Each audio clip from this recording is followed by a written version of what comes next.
What's the deal, people? It's Westmont Exotic Richmond. It's free game Friday, so I'm gonna give y'all some free game. A lot of people been on my inbox, you know what I'm saying, asking for dogs and heat. And I'm gonna tell you about dogs and heat. Number one, Westmont Exotics don't sell no grown dogs. For number two, unless you are an advanced dog breeder, you should never buy a dog in heat, and I'm gonna explain why to you. So, dog ovulates, you know what I'm saying? So when the dog is ovulating, or before the dog is ovulating, it has to be comfortable. When you move a dog, when it's in heat, not on the car drive, as far as a different location, as far as where the dog lives at, it'll take away, the dog will make the dog on a split heat. You know what I'm saying? The dog hormones won't correctly ovulate because the dog is not familiar with the area it's living in now, which means that its hormones is not gonna allow it to drop eggs, so it won't get pregnant because the dog is not comfortable where it's at. So when people asking for dogs and they want to buy these dogs when they in heat, you know what I'm saying, you should be, if you do want to buy a grown female, you should be looking at the health. When she gonna come to heat should not be your concern.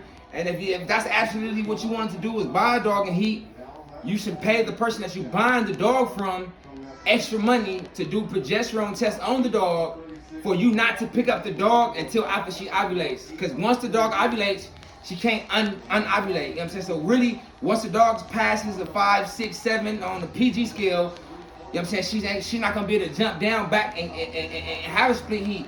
But it be situations where if you don't know that and you go grab a dog and this dog ain't ovulated already and you move the dog to another home and you thought you on some money shit, you trying to get your money fast and you thought you got this dog in heat.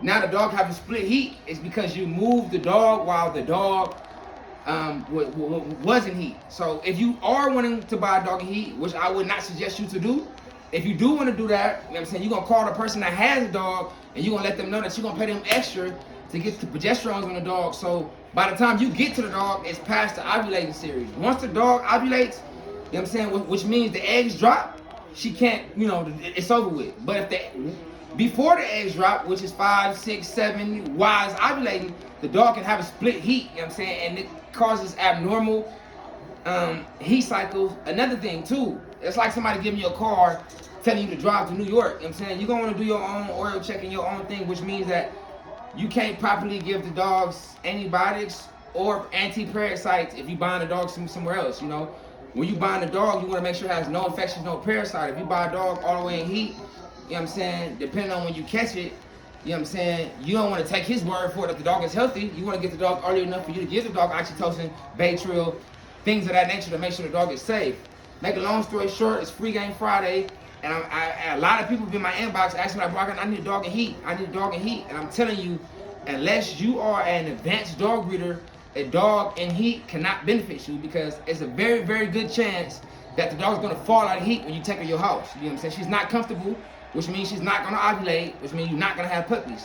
You know what I'm saying? It's free game Friday, man. Whole lot of Westmont.